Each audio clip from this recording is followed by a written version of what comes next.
环球大战线深入世界最前线，全球各地的观众朋友，大家好，我是叶思敏，欢迎来宾前资深外交官介文吉大使。思敏好，各位朋友大家好。时事评论员王尚志尚志哥。思敏好，观众朋友大家好。资深媒体人彭华干干哥。思敏好，大家好。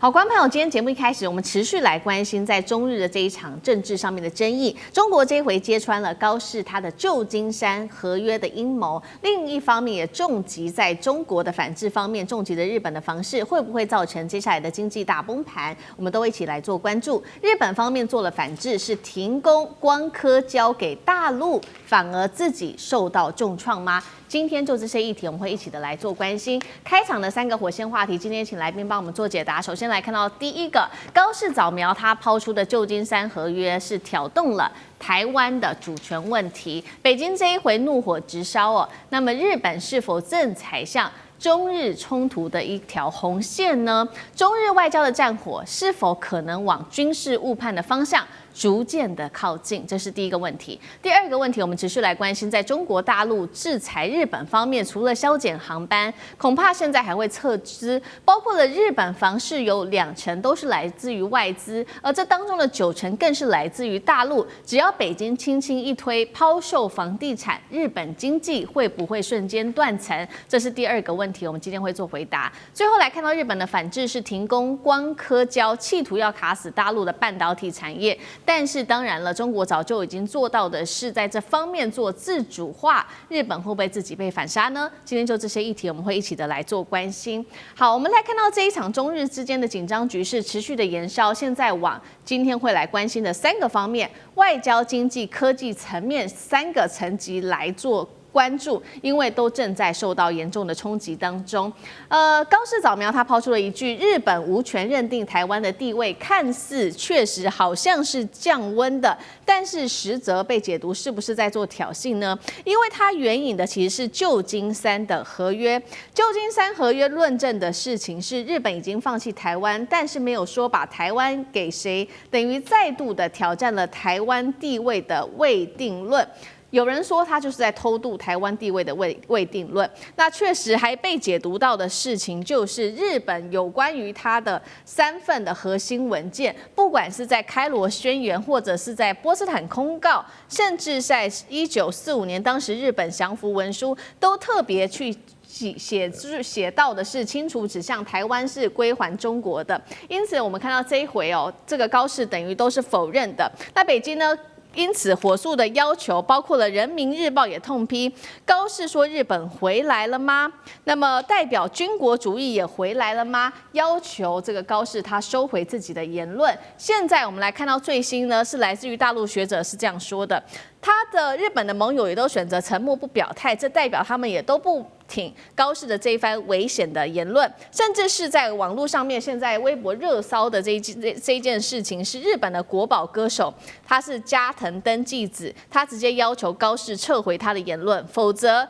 恐怕让日本成为被接下来攻击的一个目标。节目一开始要特别请教大使怎么看的高市援引的这个旧金山合约，为何让大陆更加的愤怒？旧金山跟波茨坦它的本质上到底有多大的差异？大使怎么看？因为波茨坦事实上是那时候是中国跟这个美英联合的一个宣言。那这个开罗宣言也是一样，所以那是代表就是说同盟国大家一个共同的立场。那这里面有一个有关台湾的归属的部分的话，就是它最主要在这个开罗宣言里面写得非常清楚，日本所侵占的中国的领土，包括满洲、台湾、澎湖，还有其他相关地方，都战后要归还给中国。那这个是开罗宣言里面明白写的。那波茨坦宣言最后就是要日本投降。那波茨坦宣言里面也基本上也是引用这个开罗宣言里面最主要的内容。所以呢，这个日本投降的时候，详述里面就是说日本无条件投降，完全接受波茨坦里面公告里面的宣言里面的所有的条款，没有保留，不准保留。所以波茨坦宣言里面也有提到，继这个开罗宣言以后，里面有提到日本侵占中国的领土满洲。那他不是说领土，它是列举啊，满洲就是东北，哎，台湾、澎湖啊，还包括南海啊这些诸岛，基本上都要归还给中国，所以这个是写得非常清楚的。那这一句话就变成就是说，这个是日本接受这个波茨坦宣言宣布无条件投降以后，他就已经接受了。那他放弃这些领土，而且把这些领土呢都归还给中国了。所以他在接受的时候，他就等于说法律上就说我同意，哎，因为我同意你的宣言，就是我同意里面所有条文嘛。可是呢，二次大战结束以后，很快的冷战就开打了，就世界就分为2个阵营了。那所以就变成这个对日这个基本上各国的对日还要签一个合约的部分呢，就一直延宕，没有办法签。而且中国大陆，我那时候最主要还是我们中国本身进入内战，有2个不同的政权在争夺，那就变成就是说这个时候就签这个约的时候，美国来主导。美国来主导的时候，当然他就把怎么样，就把这些尽量把世界各国都找过来。可是那时候我们中国大陆是因为我们台湾跟美国的对中国的政策的问题呢，所以他2边都没有邀请，哎，2边都没有邀请，所以我们就没有参加旧金山合约。所以对于我们来讲的话，大陆对跟日本之间也没有一个结束战争的状态。那么就是说个别的那我们中华民国在台湾也没有跟日本一个结束战争的状态。那最后是怎么样呢？那因为那个旧金山合约的时候，美国做东就没有邀请2边，然后他邀请了谁？邀请了苏联，邀请了这个波兰，邀请了捷克这些国家邀请，可是这些国家他觉得这个里面的条约我不赞成，很多东西我们没有讲清楚，所以虽然他们参加了会议，可是呢，他们没有签名，就退出了，所以就变成这个对中国大陆来讲是不承认这个旧金山合约的，因为没有参加嘛，所以要谈到中国大陆跟日本的关系，就要归咎到1971年他们关系正常化时，那是有个重要的3个建交相关的文件，那建交公报里面就对台湾问题就讲清楚了，有一条非常清楚，就是说日本了解并尊重台湾是中华人民共和国的不可分割的领土，所以这一条所以中国大陆就会讲说，我们台湾问题不是讲清楚了吗？对不对？所以你要援引，就是说有关台湾的部分，你要援引中日建交的这个文书里面这样子规定，你会援引一个旧金山合约，我当时根本就没有参加的一个合约。那在那个时候是没有错，日本在这里面他只是规定他自己说，日本放弃这个侵占中国的满洲这个台湾、澎湖还有一系列土地的放弃这些地方的主权。那接下来没讲，因为那个时候是看美国人了，所以没有讲。那个是日本他只做，他没有说这个属于谁，因为那时候2边是属于对立的方面。日本有一派人可能是主张，等两岸的问题解决以后，他跟那个统一的政府或者他看这个时候在统一的中国，他再来决定这个事情。当然这个东西要去查他们当初的立场，为什么他没有？而且所以对中国大陆来讲，他1971年跟日本谈建交的时候，最重要一点就是在台湾的地位，他就要日本承认、了解并尊重台湾是属于中华人民共和国的。那个时候日本也白纸黑字也签了。所以他现在等于到了这个高市长，他又不提这个中日合约的部分，所以中华人民共和国跟日本的这个合约，这个共同建交公报里面提到这一点的部分，所以大陆就认为你是隐藏、曲解、引用错误的文件，你是故意想要开倒车，那所以对这个事情就就大陆这边反应非常的强烈，主要原因是这样。好，我们就看到大陆网友现在越来越生气，就是痛骂说高市援引错误的公告，就是这个特别用的是旧金山合约，不是用波茨坦公告哦。所以呢，持续的大陆它针对日本经济的反制持续的进行当中，尤其确实现在日本的经济本来它的经济成长率就已经非常的低了，现在更是直接造成他们的通膨失控哦。尤其在金融表现方面，看到日股也急挫了1000点 ，CPI 连续51个月已经涨超过2%了。当然，先前我们提到过的，就是大陆大幅取消的赴日航班持续的进行当中，也导致后续包括整个在东京的大量订房也都消失了。现在旅游产业也都哀鸿遍野。现在大家最关心的一点就是说，会不会接下来造成日本房市的一个重击呢？因为现在在不管是东京湾或者是高级公寓，有20%左右其实都是外资买的，而这20%当中更是有90%都是中国大陆的买家。日本媒体已经寄出最新的警告了，他说大陆中国人只要集体撤出，日本房市就会受到重挫，会导致高市的政治支持度、经济快速崩盘吗？上志哥怎么看？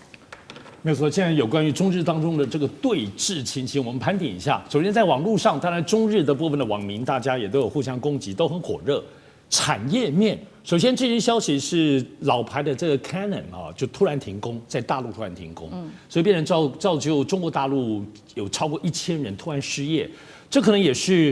日本方面，你不能说是报复就大家看产业不太对劲，也要有所因应。除此之外呢，中国大陆日本方面的大中小型的这个企业，包括中小企业，有很多都需要靠进出口，都是中国大陆有关的。无论出口到大陆，或从大陆进口很多的东西，那这方面的影响跟 Canon 一样开始产生了。除此之外的话，刚刚提到这个航班取消很多，这几天在日本的很多的机场可以看到，有非常多人，包括深夜的红眼班机，满满的都是中国大陆，可能是一些学生，可能是到那边游学或各方面的这种侨民等等，大量的撤回中国大陆。所以这里头也引起关注，是什么？要军事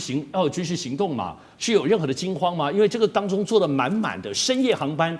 将近90%以上全都坐满，为什么所以这个当中，当然也有人说，因为航班大幅度的减少，后面就没有航班可以坐了，所以大家算赶快走也有可能。所以说就房地产了房地产现在刚刚开始，因为已经有传出先前准备要做交易，中国大陆在全日本各地买的，包括城市包括前阵子日本很喜欢买一些乡下的日本房地产，包括日本。大陆人也买了神社，连庙都把人家买了所以这些据说现在进行到一半还有付款或最后签约的很多都喊停。所以房地产这消息不是耳语，是已经在发生。但现在就是说，已经买了的这些部分会不会卖掉呢？要知道，其实这10多年来，日本的房地产在泡沫化当中低迷了已经几10年。就是这10年慢慢的回涨当中，最重要的力量不是欧美，就是来自中国大陆的部分的买家。而房地产是一个国家日本最重要经济的核心之一。日本这些年的经济带动，其实房地产活络起来也是很重要的原因。所以一旦房地产受到影响，影响的东西又会回到什么？就是股市。我讲股市当中跟房地产、制造业、建筑业有非常非常多的这些都会连带受影响。那我们最近看到的观光包括消费的东西，只是刚开始而已。所以现在日本的股市。汇率、汇市就日币的部分，还有他们的债市、股汇债，现在日本都在波动那目前还没有完全失控，股市的部分的变化很大，但这就对高市早苗自认为他是安倍晋三的这个接班人，他就是股汇市，包括股市、汇市以及那么所谓的债市，他可以3件的都在手上，可以掌握来推动日本经济。这个部分就是中国大陆对它的当庭棒喝了。如果房地产的话，更会进一步的影响。但我们知道，其实现在大家关注的东西都是军事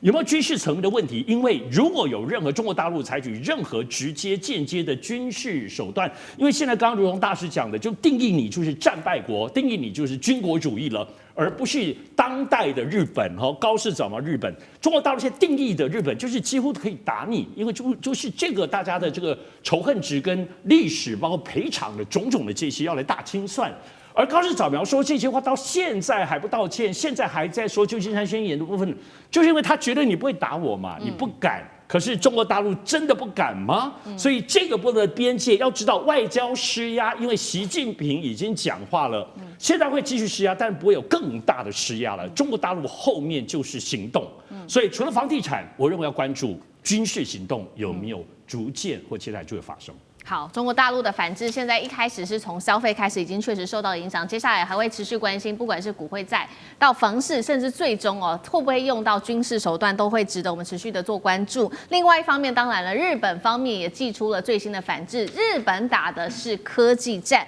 尤其他现在掌握全球70%的光刻胶现在传出呢，来自于媒体的报道。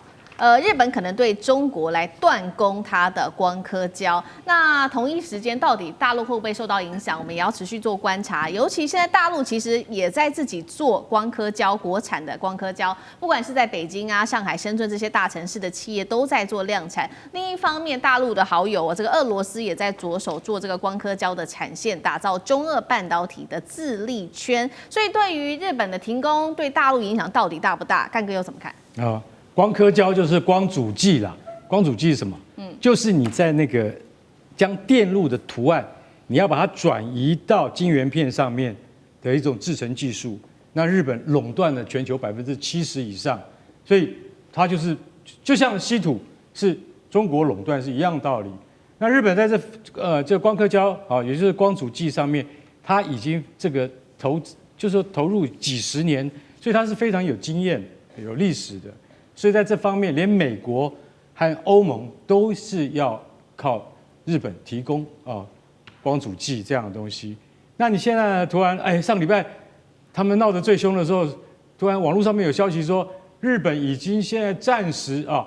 时不供应光阻剂了。哇，那新闻很大，为什么？你知道光阻剂是一种不能留的东西，也就是说它的保存期限，不管你在恒温控制下，只有6到12个月。最多不能超过1年，它没有用。所以它不像晶圆，你可以去囤的，对，囤不了的那是一种高阶产品。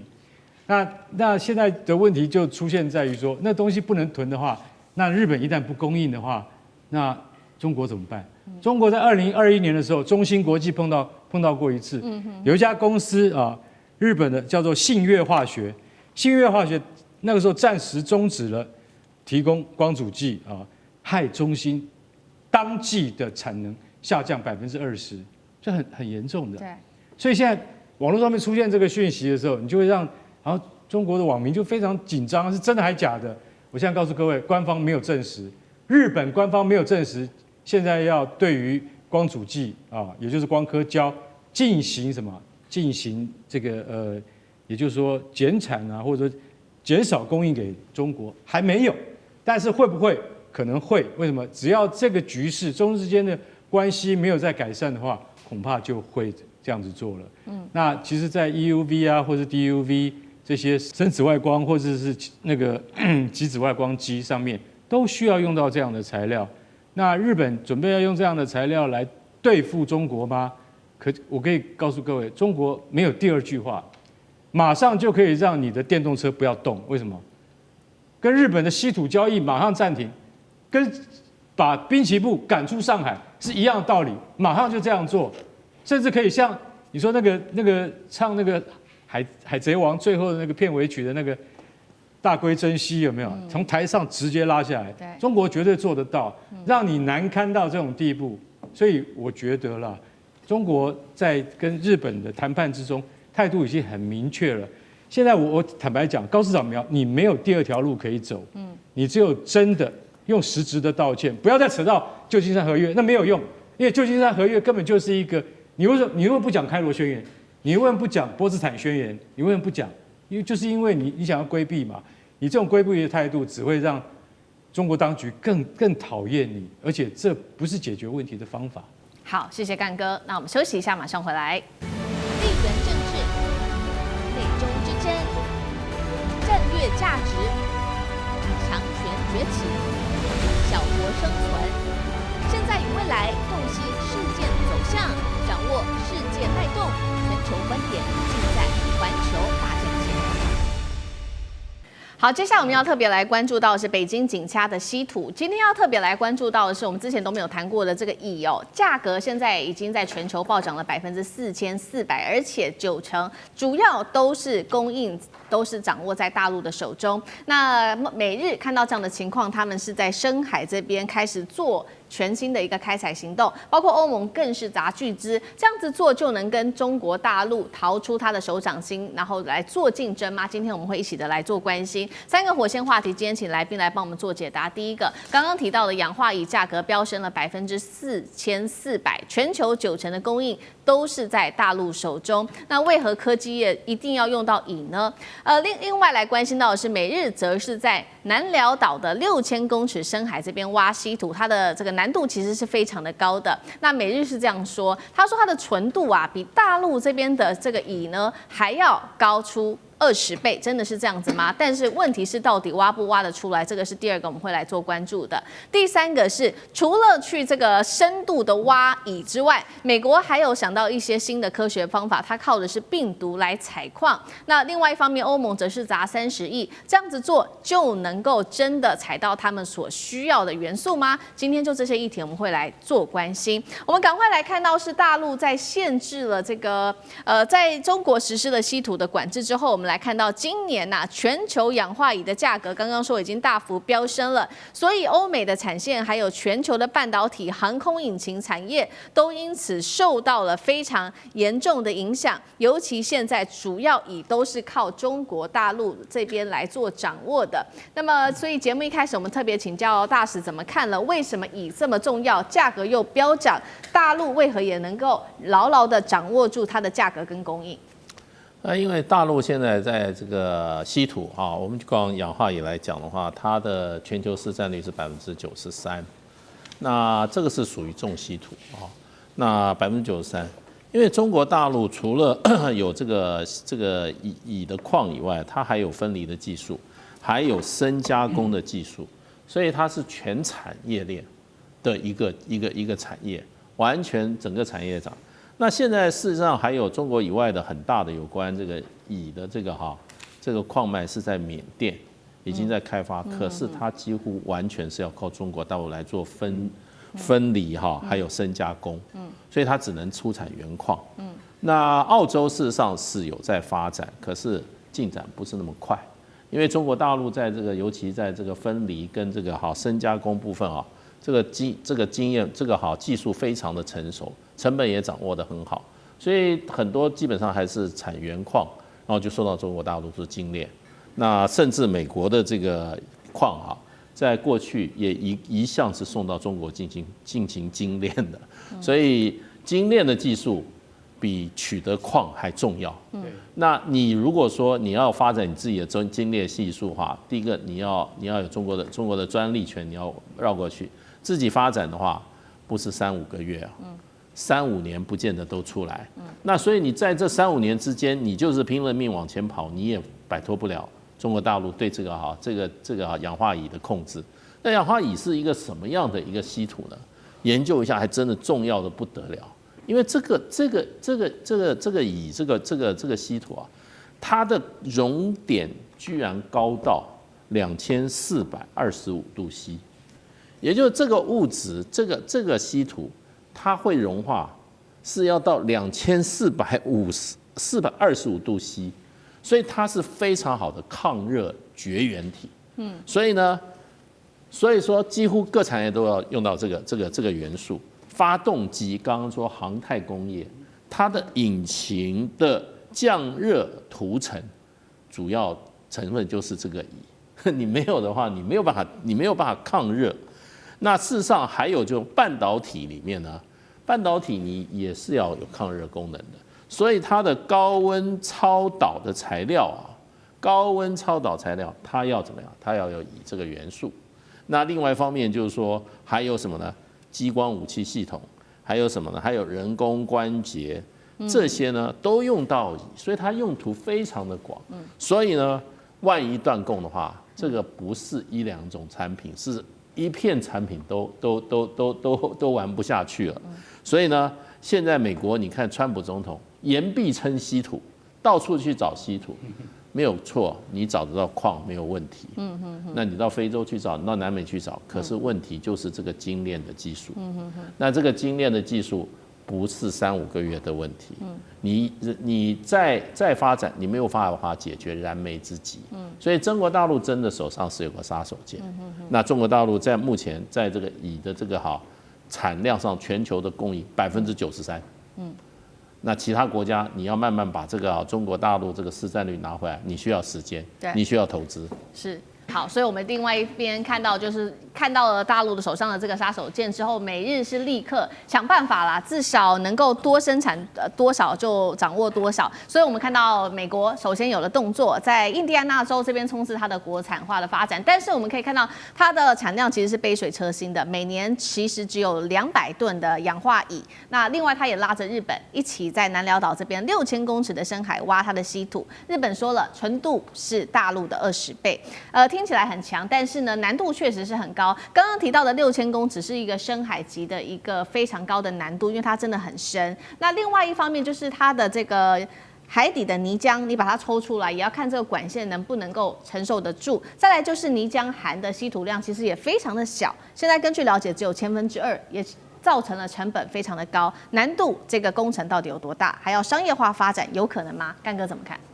完全不可能。我不知道这个新闻是怎么出来的，这可能是美国刻意放出来的消息。先跟各位讲，全世界最深的海底的油井，水下4000公尺，4000m 啊。那你如果说你今天要那个在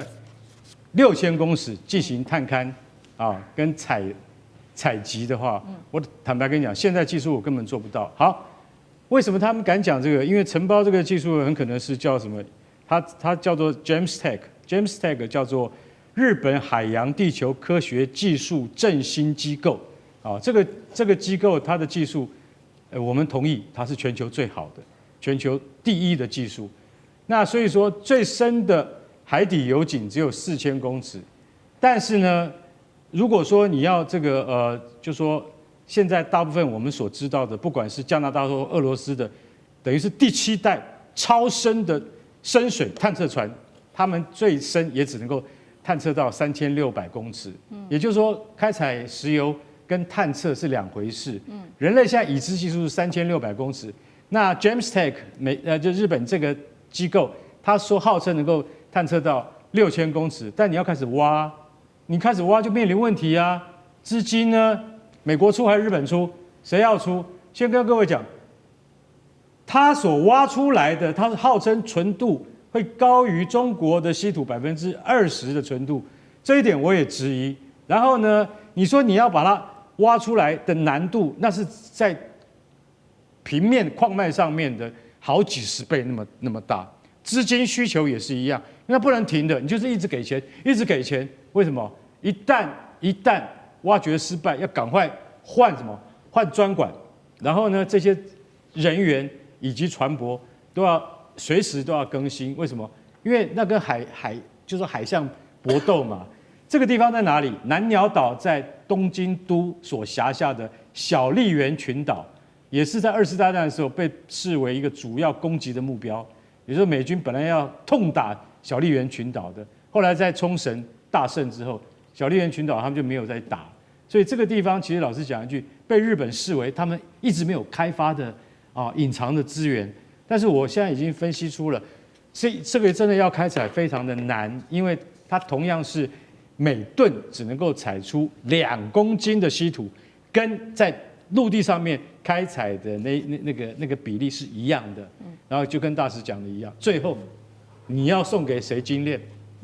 日本本身没有精炼厂。好，再讲一遍。日本本身没有精炼厂，你花了这么大的成本去挖出来之后，你今天得到了高纯度的稀土，但是你没有办法把它裂解成为有用的氧化锂，也就是什么半导体以及飞机引擎之中最需要的那些元件的时候，那你今天产出来这一批矿物的价值就会大打折扣。所以我认为这个案子完全不可行，我认为是在商业上放出的一种带风向的伎俩而已。好，一方面这个是美日他放出来的消息，说他要在深海里面来采稀土。那另外一个方面呢，美国也说他要靠这个科学的方法来捕捉稀土。那这个方法很特别，这是伯克莱国家实验室特别提出来的，说他们要改造这种噬菌体，也就是说，换句话说，用病毒它要来捕捉稀土。那根据资料这边显示哦，每公顷的这个叫做乌毛蕨，每年可以提取200公斤的稀土，但是确实产量还是非常小的。欧盟也谈得很大声，投30亿欧元做稀土李嘉者的计划，但是目前其实整个欧洲也没有稀土矿产，只有2座的加工设施。上志哥怎么看美国跟欧盟提出来的计划？首先我先跟观众朋友分享一个，很多观众朋友都在看我们谈那么多稀土，都以为稀土就做磁铁啊什么之类的，没有啊。其实稀土这个17种稀土，除了为什么会全世界这么饥渴？因为它有很多应用哦，我想在台湾最相关就是台积电，台积电的这个晶片会有很多，最后你知道刻蚀完很多奈米的碎屑、奈米级，这些碎屑就要用稀土的溶液才能够清干净。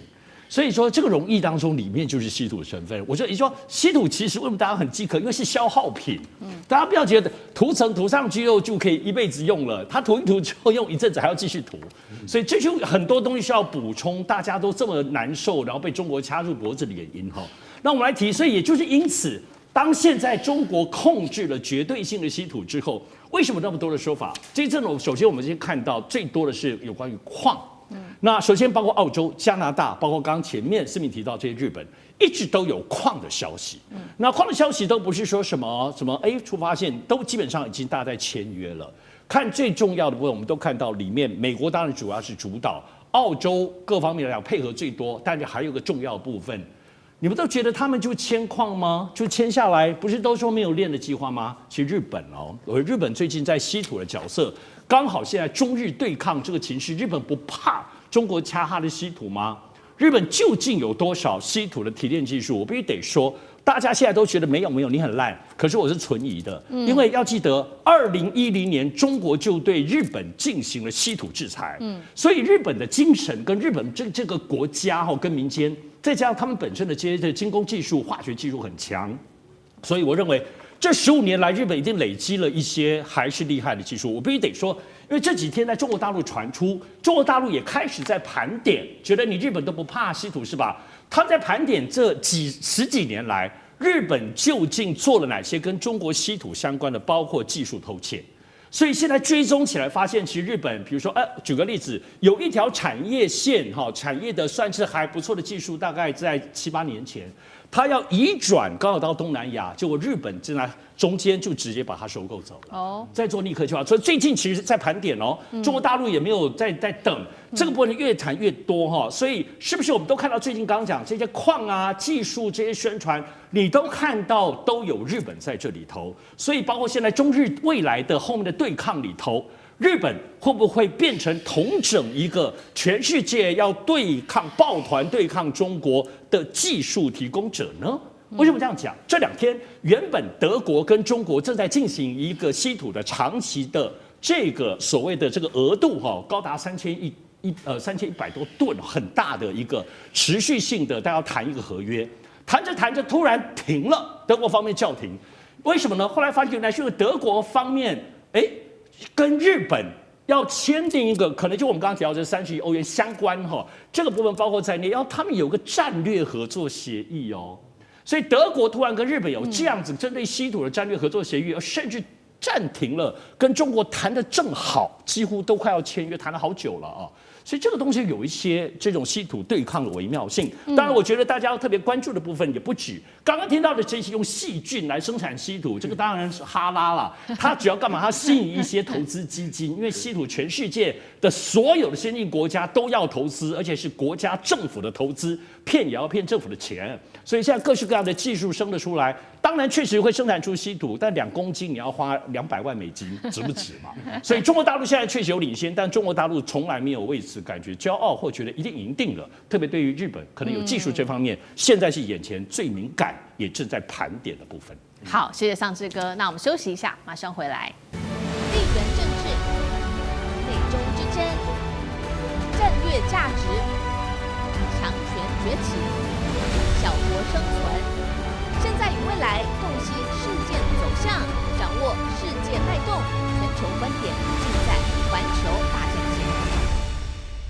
接下来我们要来特别关心到的是055大区这回2度的驶向澳洲了吗？是让澳洲非常的紧张哦。我们今天也会关心说，这一次055大区会不会也带上福建号？为什么会有这样的猜测？我们赶快来看到的是12月1号，这是最新消息哦。澳洲的防长马勒斯突然间这样说，他说现在澳洲正在菲律宾的海域这边追踪一支来自于中国大陆的海军的舰队，因为呢，澳洲政府其实很担心这支舰队可能持续的往澳洲水域这边走，而且他预估可能在今年底的时候就会直逼抵达澳洲了。让澳洲军方非常紧张的是，到底这一支舰队可能会有多大多狠，而且它会有多新呢？因为事实上，在今年的2月份才有一个经验的。今年的2月呢，我们来看到大陆方面在这边做的是澳洲东岸的塔斯曼海做实弹演习，当时他出动的武器包括了055大区、054A 护卫舰衡阳号，还有903型的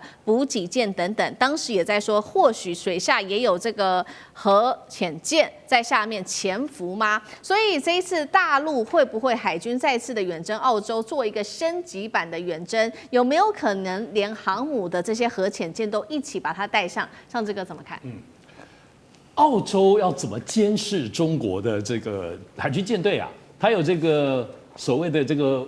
军事卫星吗？可以紧盯吗？没有吧，应该都是美国或至少在英国这些国家。当然，澳洲的身份比较特殊，我们知道它作为 Quad， 作为美日印澳的军事同盟，也包括 AUKUS， 包括澳英美的3国的军事同盟，尤其这个 AUKUS 部分，他们是同时交换相关的这些军事的情报，包括军事当中的最优先的相互的支援。所以，澳洲其实在整个对于中国当中呢，我们现在知道最近这个澳洲跟中国大陆的经贸关系很好，澳洲的总理也都专程到北京。可我觉得这个国家中澳之间关系不错，可是军事方面其实都没有任何的松懈，包括澳洲的相关的这些军港啊，包括中国大陆民间承租的，也都始终处在任何只要触及军事都有一点微妙上。当然，我们知道，其实澳洲这次宣布这个东西，当然表达它对于中国大陆这个海军舰队的一个掌握性。我觉得掌握性当中也甚至提到了，讲很白说今年底抵达澳洲。我想，因为主要是今年2025年2月这个中国大陆的整个船舰到澳洲的外海在那边做实弹射击这件事情，我觉得这是惊吓了长久以来，包括纽澳吓死了，因为他们想都没有想到会来这一招然后最后再自顾绕一圈再回去。我想整个但对中国来说当然是个战略意义，人家不是没事干，出海都要很多钱。主要还是包括对于美国、包括美国、澳洲等等，我们刚才提到的这些，特别是在所谓东太平洋的关系，觉得中国大陆你真的不可能来800里外远。中国大陆现在展现他们的海军实力以及他们的刚刚讲战略的企图心而且到那边不是经过，还在做实战演习。我认为澳洲有创伤在军事上，所以我认为12月在今年年底本来安安平平安安度过到耶诞节，但是在军事上目前看起来不算是冲突，但他们预估担心今年底中国的舰队如果过来呢，所以这个命题，那中国舰队为什么要去？因为我们知道，除了今年2月7之外，澳洲在今年参加有关于南海方面，包括跟美国、跟菲律宾，你看多少次演习了？环太平洋还有几次演习？至少在现在新闻报道上，至少超过4、5次以上，大大小小。也就是在南海方面的这个争议点上，其实你跟你澳洲没有800里关系，可是你就这么积极在这里面，我认为中国还是会有一些嚇阻的部分的动作。所以，只就嚇阻的动作来讲，当然也是这样隔空打牛，最后还是嚇阻了澳洲，但是还是警告美国，特别在军事上，我想这个战略始终没有消失。因此，接下来中国大陆会出动什么样的舰队？是不是如澳洲所怕，或如澳洲所愿？到最后就变成最厉害的，是不是？大家现在大陆网民都在想，福建舰会不会刚好出海，好好走远一点，走到一个最远的可能性？希望能够满足大家的期待。好，我们现在看到，现在中国大陆它已经到达了第2岛链这边了。那当然展现军事实力给美国跟澳洲看，但大家看说，那这一次第2次的远征，它会不会如上次一样，只到这个东澳的塔斯曼海这边，还是可能往西澳甚至北澳这边来做前进？尤其这2个地方特别重要，它是澳洲的战略命脉，因为澳洲现在正在这边呢打造它的潜舰还有战略轰炸机的整个基地。那所以大使如何看？那澳洲看到这样的状况，接下来有没有可能有什么新的动作？其实澳洲是还没有习惯啊，对，因为事实上的话，就是说非欧洲背景的这个船队能够到澳洲附近的水域活动啊，这个是历史上是很少见的。我没有查到那个日本当时的舰队有没有跑到西澳洲附近去哈。那也就是唯一非这个欧洲系统的国家，还有美国，它的军事力量能够投射到澳洲附近啊，那是非常少的。哎，中国大陆今年2月下旬嘛，才第一次把这个军事舰艇开到这个地方，澳洲就已经紧张得不得了。那问题就是说，澳洲附近的水域，别的国家不能去吗？军舰不能去吗？国际法没这样规定啊。国际海洋法公约是给有强大海权力量的国家所设计的，所以他们把这个领海说得非常的小。所以呢，只要你船舰不要进入到澳洲的领海，也就是现在就是24海里而已啊。那24海里以外，澳洲沿岸24海里以外，都是全世界任何船只都可以去的。不管是民用船只、休闲船只、军用船只，照现在海洋法都可以自由航行的。那美国更厉害，美国还说，你的领海，我的军舰也可以行使无害通过权，也有自由航权，这就是美国一直要行使航海自由的。那中国大陆如果也可以说，那我也可以进入你澳洲的领海，我是无害通过。那澳洲，所以法律上这个是你们西方人定的游戏规则，主导游戏规则。任何国家的船都可以开到里面。上一次中国大陆，也就是今年2月，中国大陆在塔斯曼海啊，那么举办了实弹射击。你知道这个距离澳洲的领海还有多少？还有多远？还有300海里哎。人家距离你300海里，在那边就做一个实弹演练，结果澳洲举国震动。可是你有什么权利可以说你不能来我这边做这个？那个是公海，你知道当时荷兰人叫一个这个国际法的天才叫格劳修斯，他是荷兰人，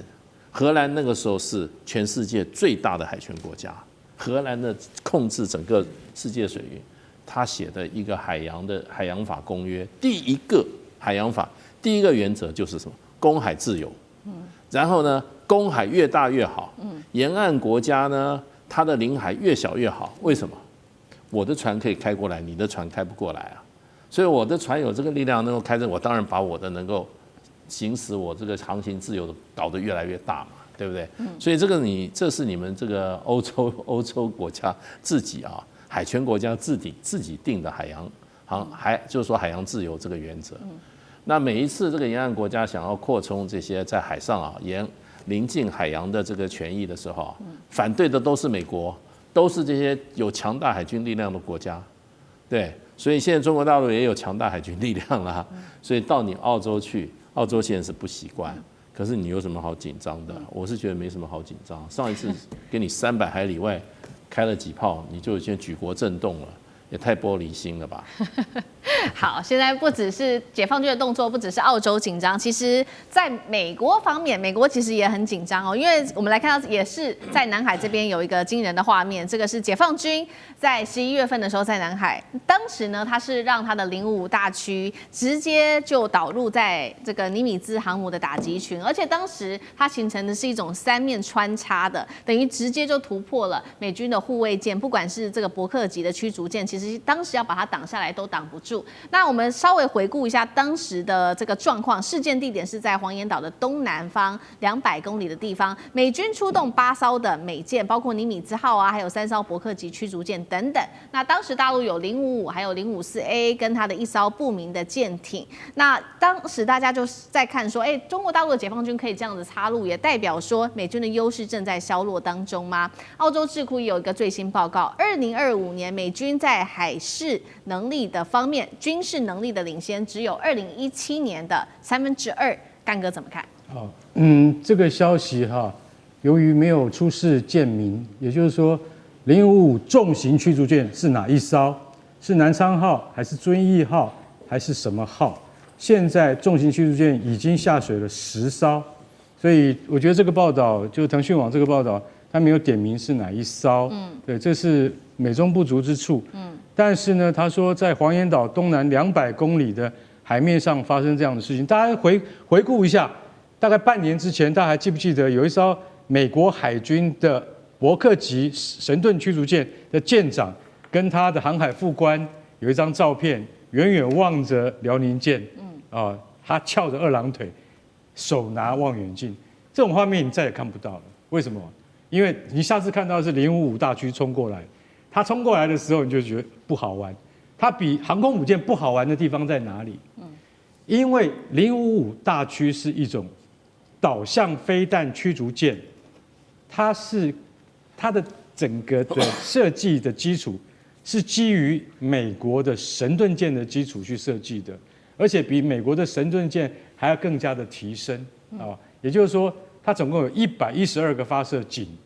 那你会想说这是什么概念？那就等于刺猬舰一样。当它开始射飞弹的时候，你就会发现整个海面都是火光。为什么？它不断的发射，这没有什么冷却的问题。为什么？因为现代军舰已经进步到这种地步了，它的级别应该要跟美国的泰堪德洛卡级，也就是 CG 这样子的导向飞弹驱逐舰导向飞弹巡洋舰那个舰别，因为次一级的叫做中华神盾052D， 数量还是太少。可是今天如果发生在黄岩岛200公里的地方，它有之字形的变换队形，可以穿透尼米兹号航空母舰战斗群的话，代表那个威胁很接近了。可是为什么美国国防部没有讲呢？海军的军令部怎么没有讲这件事情呢？这件事情恐怕有点棘手，不能讲。为什么？你被人家的军舰穿透了你的阵型的话，或者即将穿透你的阵型，这个是很丢脸的事情。那就想到我们的黄海，我们的甲午战争，我们镇远跟济远的旗舰真的被日本的鱼雷艇给冲破。所以刚才上次讲得很好啊，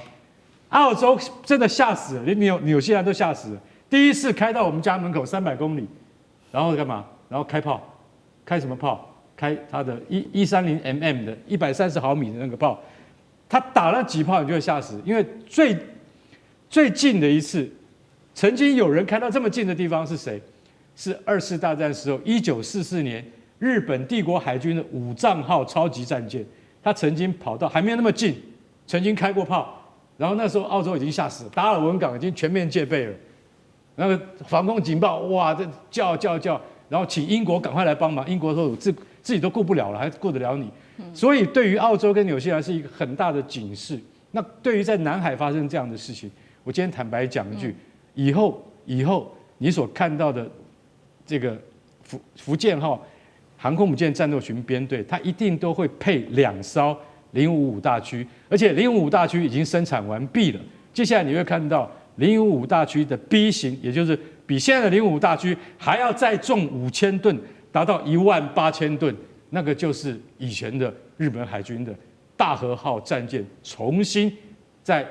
面对大家。但是问题是，这个船是完全先进的现代化神盾飞弹驱逐舰，你就晓得到那个时候，不是澳洲会吓死，是美国会吓死。好，谢谢干哥。那我们休息一下，马上回来。地缘政治、美中之争、战略价值、强权崛起、小国生存，现在与未来洞悉事件走向，掌握世界脉动，全球观点尽在环球大件事。接下来我们要特别关心的是洪都拉斯的选战现在变战场了，尤其他现在提出来说要断了北京，挺台湾到底。那么川普今天也会来关心他猎杀中南美的这一些亲中的政权。那中国大陆方面会怎么样做全面的反制？中南美洲现在成为全新的一个新战场。今天一起的来做关心，赶快来看到是洪都拉斯的总统大选啊，1日投票之后已经陷入了极小的一个差距战当中，两位候选人，这一位是稍稍领先，这位是阿斯夫拉，他是国家党候选人，稍微领先大概是400-500票，500多票左右，微微的领先这一位候选人。那么两位都已经公开表态了，如果当选的话，会立刻跟北京断交，重新跟台湾来做建交。专家做的分析，如果说洪都拉斯接下来重新倒向台湾的话，将会代表是数十年来大陆在中美洲遭遇最大的一次外交上面的挫败。彭博甚至说台湾有望罕见的这一次啊，可以战胜北京。不过台湾民众现在反酸，就算你洪都拉斯想要来回头跟台湾做建交，但是呢，他们觉得说你根本就是翻脸，比翻书还要快吧？说洪都拉斯，你还是把你的债务先还清再说吧。我们赶快来看到的是，过去洪都拉斯他在外交上面到底有什么样子的一个表态？2023年的时候，现任的这个洪都拉斯的总统卡斯楚，他突然间倒向北京，于是就是跟台湾断交了。他当时的说法是这样，他说中国大陆啊可以为这个洪都拉斯带来非常多的投资跟贸易的一些全新的商业机会，结果没有想到后来呢，这2年之内，他发现了北京并没有如当时承诺的购买大量的洪国的这个白虾，引发的洪国非常的不满，他们认为说这个经济表现，包括了贸易逆差持续的扩大哦，导致这个洪都拉斯经济表现不好，反而是呢，当初跟台湾断交之后，这个白虾出口一口气暴跌了67%，造成相关产业至少1.4万人失业，所以他们决定不想要再继续的跟中国建交，要转向台湾。这是两位候选人针对于大陆的最新批评。好，洪国表示，北京你自己承诺跳票，导致我们洪国经济重伤，这样子的话会不会成为中美洲接下来断交潮的一个反转点呢？北京金元外交现在在中美这边受到一些挫折吗？大使怎么解读？对，当然这次很可能这个邦交它又会产生逆转了。不过你要说是什么一个大的一个成就或者大的一个反转，其实我们在时间看远一点，其实也不见得。因为我记得那个时候，我们比如说在非洲有一些国家，塞内加尔，它是3起3落，对，它过几年它就把邦交转移到大陆去，再过几年又转回到我们这边来，再过几年又转到大陆，3起3落。这类的国家还不少，那目的是什么？目的就是钱。所以我觉得这个国家如果决定钱比较重要的时候，经济最重要的时候，那他可能一定考虑这个，因为邦交对他们来讲的话，实质意义大概也没有那么大。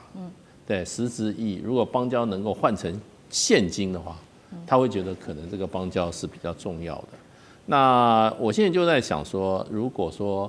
那他们选上的新的总统要开始跟我们谈的话，他大概开口会是多少？以目前行情的来讲的话，那事实上我们上一次在这个立陶宛没有邦交，花了12亿，12亿美金，对，12亿美金。那你这个是邦交的话，那可能他会认为，因为这个行情他们很清楚的，这个都是公开的。虽然我那时候说12亿的时候，那个时候他们不同意，他说我那个是成立中美是什么中欧基金会，你要查一下那个中欧基金你都给了哪些国家，你选一个中欧，你只给你这要查啦，对不对？可是那个基金事实上那个时候是整个算起来是12亿美金，那我觉得就是说洪都拉斯他们应该不会不知道这个数目，那也就是回过头来就变成我们可能要掏多少钱的问题。那对大陆来讲的话，当然它比较难守住，因为就变成就是说，我们现在好像只有15个嘛，还是14个邦交，我都搞不太清楚了。所以我们要照顾的只有14个或到15个这个国家，就是说我有这么多的钱，我这个分的时候只有15个人来分。那大陆它有160几个，160、70个，他要分钱的时候，它是比较困难的，所以它的战线比我们长，我们战线是比较短，所以我们比较好照顾。可是问题就变成你现在是如果说我们现在只剩下12个来，我都没有注意。那我们就说，那我们手上资源可以分出去就更多。那我觉得这次洪都拉斯基本上就趁着我们台湾的钞票来的。那你知道钞票准备够的话，应该是没事。问题不是那么大。好，到底台湾接下来花这么多的钱，值不值得？会不会持续的买单？等一下请上志哥带我们看。不过另外一方面，我们来看到中美在这边的角力哦，因为其实这一次洪都拉斯的大选，川普又再一次的介入了。他在选前一周力挺这个刚刚说的微服胜利的这一位阿斯夫拉到底，他公开喊话说，如果呢不是阿斯夫拉当选，美国就会砍断，而且是立刻对洪都拉斯的补助。那他还突然间特赦前红国的前总统哦，这个是叶南德兹，当时他因为涉嫌对美国贩毒，所以被判了45年的重刑。那大家也知道，另外一方面，那个川普的手持续的伸向中南美洲，就是针对委内瑞拉的比较亲中的总统马杜洛这边，持续的说要去追杀他，等于整个势力扩展到中南美洲，要跟大陆来做竞争。下一步会不会真的动武来清除这些中南美洲的亲中势力？干哥怎么看？我跟你讲哈，川普做什么事情都要谈生意啊，先打过算盘，不是算盘，要先打过计算机啊。所以说会不会对于委内瑞拉再施以更严重的军事打击呢？目前看起来不会。为什么？就昨天刚刚发生的啊，马杜洛委内瑞拉总统亲自就打电话给川普，你知道两个人讲多久吗？15分钟就结束了。为什么？因为马杜洛降低了姿态，他就说好，那我离开委内瑞拉，那可不可以啊让我的副总统罗德里格斯继任我现在的位置？不行。然后呢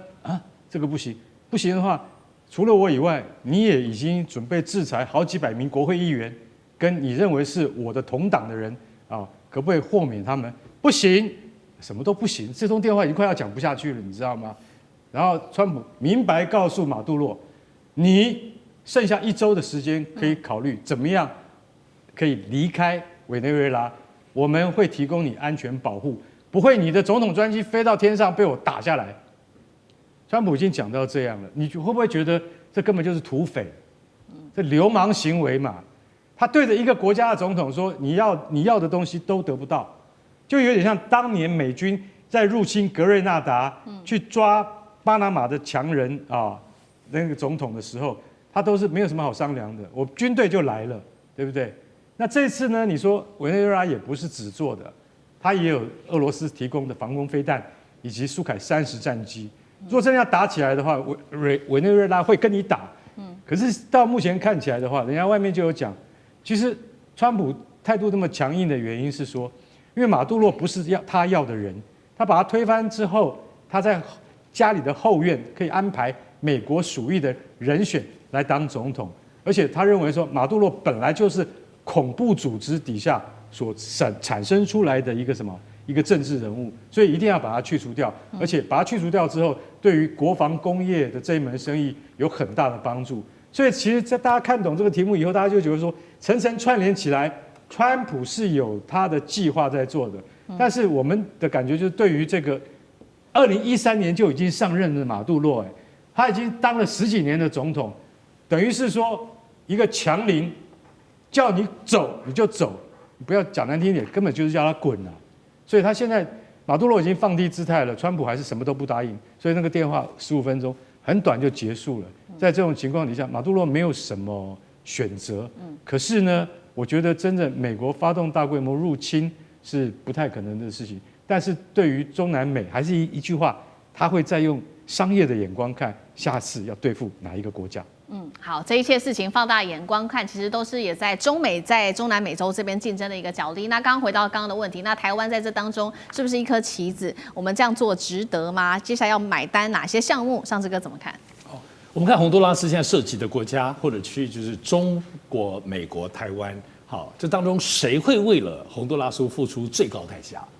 当然是台湾。只剩12个这个建交国能够突破一个是一个，而且可以拿来做大外宣。大内宣东讲西讲，当然就像刚刚其实大使所提到，我想中国大陆其实在面对洪都拉斯的这几年的部分很多的要求，其实我们也都有辗转听说。因为为什么这样讲？因为洪都拉斯因为太小了，它并不是个很大这个资源国家，甚至像中南美洲、巴西、阿根廷都没有办法比，所以它能有的就是包括刚刚讲农渔牧的相关的一些产品，特别是白虾。可是你要白虾在中南美洲供应给中国大陆的多得不得了。但这里有个麻烦之处，因为毕竟白虾不是像大豆这些战略物资，所以大豆那些是由中国大陆的中粮是由国企收购的。所以白虾没有办法国企收购，它只能还是民间收购。可民间买洪都拉斯的东西，都传说洪都拉斯白虾没有厉害到爆炸，别人其他地方都还有更好、更便宜。所以作为这个经济市场当中来讲，由民间去驱动这件事情，你说其他的投资建设，我们都知道他们也要盖什么运动场啊、医院之类的，过去跟台湾不都这样，然后连带的有些工程就有很多贪腐嘛，不是吗？可中国大陆现在对于外交建制当中，如果涉及到所谓的那边的这个政治团体当中有涉及贪腐，他们也都是有所切割的，跟过去给你钱你们爱贪腐随便，中国大陆现在不太一样喽。所以一方面美国的势力控制洪都拉斯，可美国就是